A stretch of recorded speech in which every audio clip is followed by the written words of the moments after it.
هنا الله تعالى أنزله ورسول الله معلمنا ونصلي على رسوله الكريم أما بعد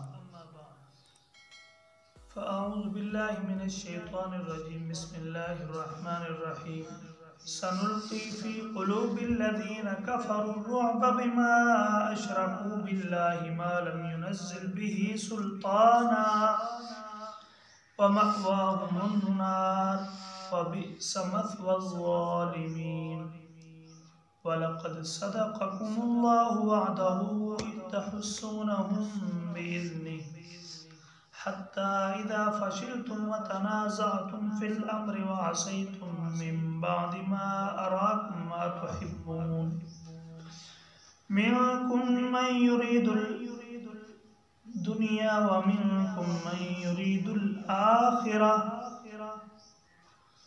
ثم صرفكم عنهم ليبتليكم ولقد عفا عنكم والله ذو فضل على المؤمنين صدق اللہ العظیم وصدق رسولہ النبی الکریم. درود شریف پڑھیں. اللہم صلی علی محمد وعلی آل محمد کما صلیت علی ابراہیم وعلی آل ابراہیم انک حمید مجید. اللهم بارك على محمد وعلى آل محمد كما باركت على إبراهيم وعلى آل إبراهيم إنك حميد مجيد. محترم دوستو، بزرگوں، ساتھیو، رب کریم ذات سے ہر وقت یہی دعا کرنی چاہیے اللہ پاک ہم سب کو اعمال والی زندگی عطا فرمائیں. اعمال سے سب کچھ ہوتا ہے، مال سے کچھ بھی نہیں ہوتا. ان آیات مبارکہ کے اندر رب کریم ذات نے کافروں کے بارے میں بتایا ہے اور آپ کو معلوم ہے تفصیل کے ساتھ غزوہ احد کا واقعہ چل رہا ہے. غزوہ احد کے اندر آپ کو معلوم ہے کہ 700 صحابہ کرام شریک ہوئے. 50 تیر انداز جو ایک ٹیلے پر کھڑے ہوئے جناب نبی کریم صلی اللہ علیہ وسلم نے ڈیوٹی لگائی. ان کے جو رہبر تھے، ان کے جو امیر لشکر تھے، قائد تھے، وہ حضرت عبداللہ بن جبیر تھے رضی اللہ تعالی عنہ. اور ماہر تیر انداز تھے. خالد بن ولید نے پیچھے سے حملہ، کیونکہ آپس میں ان کا اختلاف ہو گیا تھا. کچھ کہتے تھے جانا چاہیے مال غنیمت جمع کرنے کے لیے، کچھ کہتے تھے نہیں جانا چاہیے. صرف 10 صحابہ تیر انداز والے اوپر رہ گئے اس ٹیلے پر، باقی سارے نیچے چلے گئے. انہوں نے مال غنیمت جمع کیا. اور یہاں پر یہ بھی یاد رکھیں کوئی لالچ نہیں تھا ان کو. مالک نہیں بن جاتا، جو چیز جو اٹھائے گا وہ مالک بن جائے گا. بس انہوں نے تو یہ سوچا کہ اب تو ہم جنگ جیت گئے ہیں، ان کا ساتھ دے کر مال غنیمت کو جمع کرائیں. اور یاد رکھیں مال غنیمت یہ ہر چیز جب سب جمع ہو جاتی ہے تو اس کے 5 حصے کیے جاتے ہیں. ایک حصہ تو بیت المال میں جمع کیا جاتا ہے اور باقی 4 حصے مجاہدین میں امیر لشکر بانٹتا ہے. تو تفصیل کے ساتھ یہ واقعہ چل رہا ہے. کہیں پہ ترجمہ چلے گا، کہیں پہ یہ واقعہ جو خلاصہ بیان ہوتا جائے گا.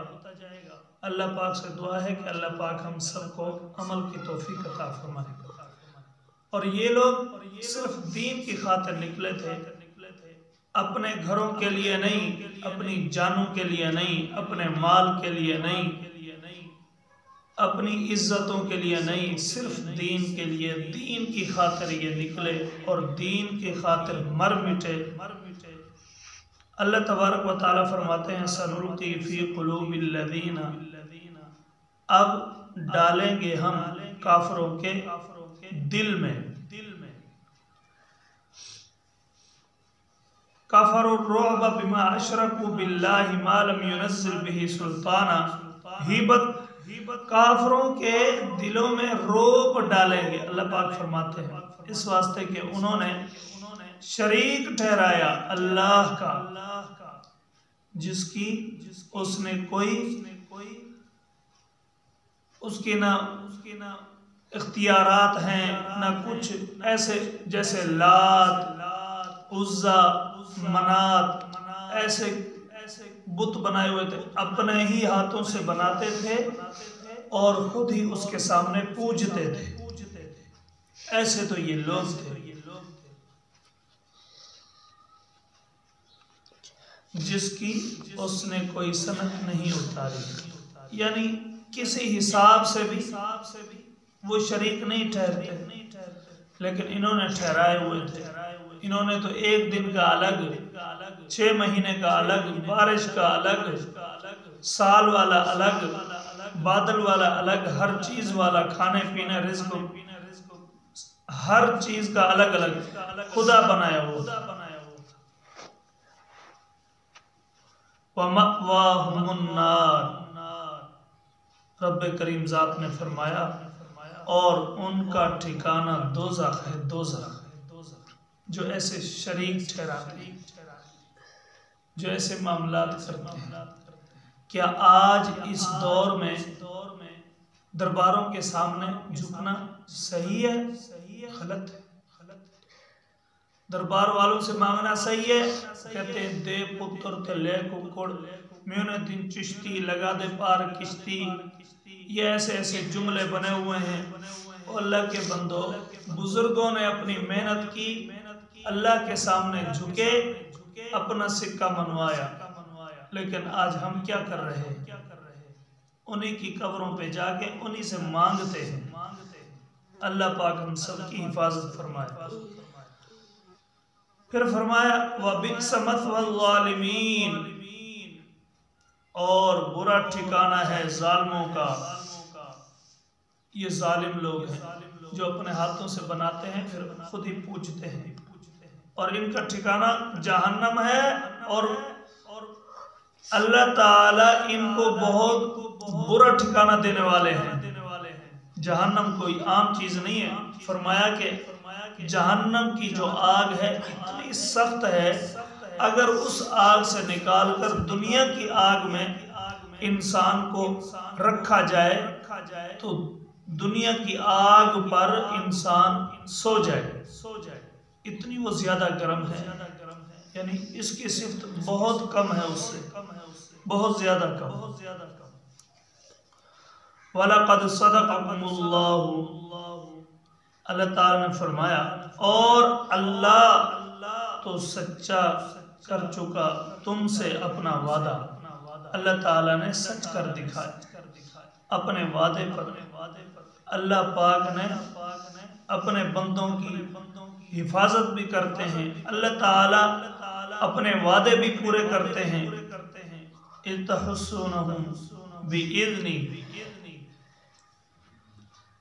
جب تم قتل کرنے لگے ان کو اس کے حکم کے ساتھ، یعنی مسلمان جب کافروں کے مقابلے میں آئے، حَتَّى إِذَا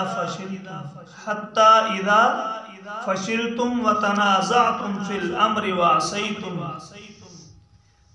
یہاں تک کہ جب تم نے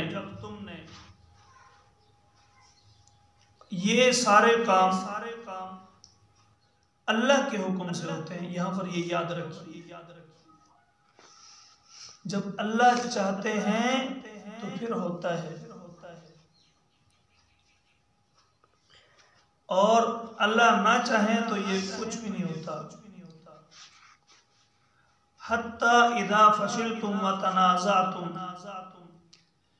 یہاں تک کہ جب تم نے نامردی کی اور کام میں جھگڑا ڈالا اور نافرمانی کی، یعنی آپس کے اندر اختلاف ڈال دیا، آپس کے اندر معاملات غلط ملت کر دیے اور نافرمانی شروع کر دی، یہ بظاہر سارا کچھ ہے نا جی، حضور صلی اللہ علیہ وسلم کی نافرمانی ہوئی نا۔ حضور نے فرمایا تھا کہ میدان جانے ہم جانے، آپ نے یہاں سے نہیں اترنا، تو یہ اتر آئے۔ من بعد ما اراکم ما تحبون، بعد اس کے کہ تم کو دیکھ چکا تمہاری خوشی کی چیز۔ منکم من یرید الدنیا ومنکم من یرید الآخرہ، کوئی تم میں سے چاہتا تھا دنیا اور کوئی تم میں سے چاہتا تھا آخرت، یعنی تم میں سے ہی تھے جو دنیا کو بھی چاہتے تھے اور تم میں سے تھے جو آخرت کو بھی چاہتے تھے۔ ثم صرفکم عنہم لیبتلیکم، پھر تم کو الٹ دیا ان پر سے تاکہ تم کو آزمائے۔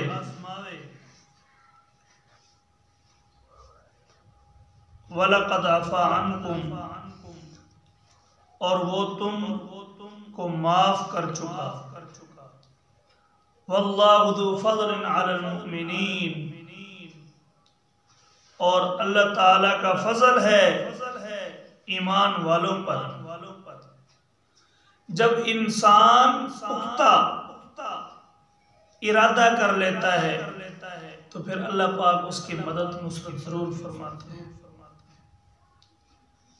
یہ تو مسلمان کا عقیدہ ہے، مسلمان کا ایمان ہے کہ اللہ کے حکم کے بغیر ایک پتا بھی نہیں ہلتا، تو اللہ کے حکم کے بغیر ایک پتا بھی نہیں ہلتا۔ پھر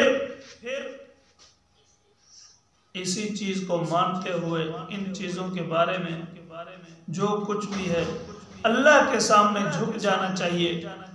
اللہ جو چاہیں کرتے ہیں، جو ہمارے لیے ٹھیک ہوتا ہے وہی کرتے ہیں۔ اللہ پاک اپنے مسلمان مومن کو، محبوب بندوں کو نقصان نہیں پہنچانا چاہتے۔ ہاں یہ بات ضرور ہے کہ اللہ پاک امتحان ڈالتے ہیں، دیکھتے ہیں کہ یہ چل بھی سکتا ہے کہ نہیں چل سکتا۔ اللہ پاک سے دعا ہے کہ اللہ پاک ہم سب کو عمل کی توفیق عطا فرمائے۔ آمین۔ الحمدللہ رب العالمین والعاقبۃ للمتقین۔ رب اغفر وارحم وانت خیر الراحمین۔ اللہم انا نجعلک فی نحورہم ونعوذ بک من شرورہم۔ ربنا ظلمنا انفسنا وان لم تغفر لنا وترحمنا لنکونن من الخاسرین۔ یا اللہ ہم سب کو دین کے لیے قبول فرما، دین کی صحیح سمجھ عطا فرما، دین کے مطابق زندگی گزارنے کی توفیق عطا فرما۔ یا اللہ مہربانی والا معاملہ فرما۔ آمین اجمعین برحمتک یا ارحم الراحمین۔